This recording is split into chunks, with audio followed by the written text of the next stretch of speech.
Hello and welcome to Dell's Gaming. I'm Dell and this is From the Depths, and I'm just on the back of one of the M-class submarines. This is the M1 class with the big gun, and what we're going to do in this episode is just have a review of what's coming up and the ships that we've got here and what I brought in. Now we're on the M class. As you can see, I've given it a little bit of a paint job, and I have changed the attack pattern of this ship as well, so it actually does a long range attack, then about 1500 meters, then it dives down under the water, goes fast, and then gets close to the enemy where the other guns fit in. So that's quite interesting. I also created a couple more M classes. If we go over and have a look at what we've got over here, so these are some of its sister ships, and this here, let me just get onto here, is the M2 with its little hangar bay, which opens up when it's above the surface, and it will spawn in a leech automatically. So it'll spawn a few of these in here if there is some targets, some sea targets for it to go after. Ooh, we've got a nice little sunset coming in, so just coming up for night time. See, it's got a nice red on this one. The other one is a blue. This one's more a red colour. It's also got a lot of other missiles, primarily aimed at anti-air, but it's a bit of a general all-round missiles as such, but its priority has been this launching system here. It also does spawn in a couple of mini subs to the side, so if there's underwater targets, it will spawn in a couple of mini subs as well to the side, and use them to attack the enemy. So that was the M2, which is the other sister ship, and then we finally, let me come off of the build menu there, let's see, where's he gone to, the M3. Now the M3 is a mine layer, and I've put a few sneaky little mine systems on it, including a hedgehog system on the front here. Unfortunately, there is one system that's not been built here, hasn't come across. I just need to go and see if I can fix that and just finally put that in before we go into battle. But that is its primary here. It's got a whole load of mines off the back here. These are mainly magnetic mines for dropping when close to enemy, and it's got a hedgehog system here which will actually fire off these missiles at about 1500. They are actually mines, but they're designed to head towards saturate an area about 1500 meters away from the enemy. So what we're going to do on this episode is just look at what's coming up. If I just come off of there, right, now we have this M-Force which I have created here, and we're going after the Steel Striders now. But what they do have here is a very large group of 1,000 points. And there's another one here of 860. We've got 886 up here and 1,000 points down here. So we've got some very large battles coming up. And what my aim is, my M-Force is going to go all the way through using its stealthy subs, because obviously it's subs, so they're stealthy, so they'll be able to go underwater, and they're going to go literally into the enemy's base, and basically sit there before we declare war on the enemy. We're going to basically send these guys into the area. Now my air forces have arrayed themselves over this area ready as well, including the Epic Fleet and the Sabo Bomber, the Carrier Fleet, the Condor Legion, and the Elite Fleet. Now, one of the reasons for doing this is, what I want to try doing is, once the M Fleet is here, we've also got the Navarone base, which you'll go and have a look at next, actually.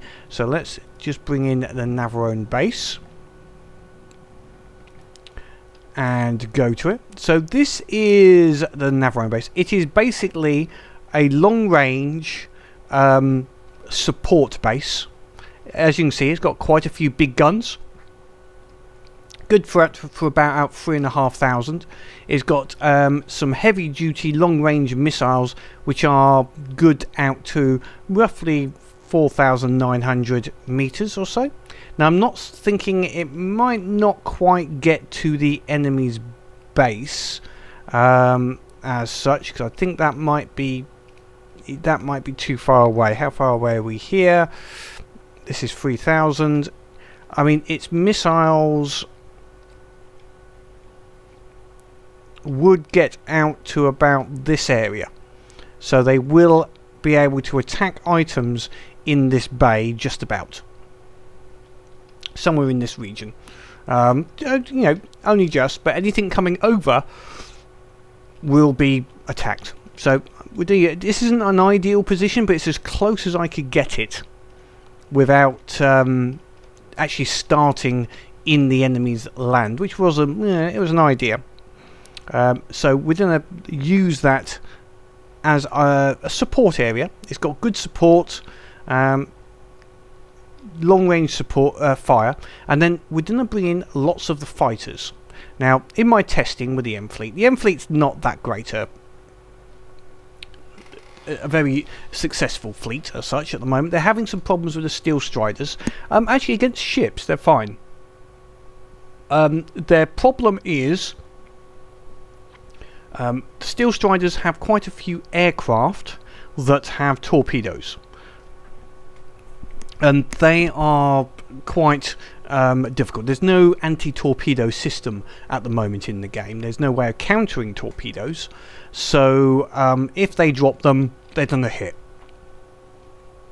which isn't good really, and would certainly not beneficial. I'd prefer if there was at least some sort of counter possible, even if it was a minor counter. So they've been a problem for our M-class fleet, and aircraft in general for subs is a difficulty generally, because there's a delay between firing the missile getting it into the air, it then going out, or you're underwater, so you can't use AA flak cannons or flak guns, etc. So it's a little bit awkward in general, but they do okay. It's just that's their only problem. So the air fleets we've got in the area will bring in their fighters over this area as cover. That is the intention. So the Ray Elites, the Sea Falcons here, etc., will all provide their air cover. I've even brought in the Epic fleet, which I've actually named it Poseidon's Trident at the moment. Is our Epic bomber. He will also be in the battle and be coming over the area. So that's the plan at this time. I'm even bringing in the air Gustav. The other reason I've got so many forces in here is with 1,000 points, that's a lot of blocks. And I don't want to, you know, it'd be very easy to end up with having only one ship at a time against some very big steel Striders ships. So yeah, I think we need to increase the block count quite simply. So that's the aim at this second. So then finally, what I would like to go through is quickly, so we're bringing up the M fleet. That's going to take a while, and I'll do that all offline. What else have we got? Okay, our ground forces will go into this area down here, and the Turtle fleet I don't think can take on this 800 on their own. So they're more here just as a support at this moment rather than being offensive. They'll be defending this area against anything that comes in. So unfortunately, yeah, I don't. Yeah, they might be able to take it 800, but their points will definitely be against them. It'd be best if we put another fleet with them. So that would be good for us. I think that's the main idea. So we're going to sneak up on the Steel Striders, then we will declare war. So just at this moment, what I need to do is I just need to do one little thing to one of these M3 class, which wasn't 100%. For some reason I obviously didn't save it from what I was doing when I was saving it last, which is annoying when I do things like that and forget to save the state. So I'll just pull that in, make sure it's up to date, get our fleet into position, and then we'll start the battle. Now, because the Steel Striders, we haven't seen them before, so there's going to be lots of new ships, and I want to make sure that we view all of the ships which are seen by them, all the new ships, give them a quick little bit review, see what they look like, see how they fight like. So I don't want to just zip through everything without giving that a little bit of a look at everything. That obviously does mean, though, that it's going to be a very long video, so I will potentially split this into two videos after the battle starts. So we'll get up to that point and then we will see how much time and how long it takes. So see you in a little bit.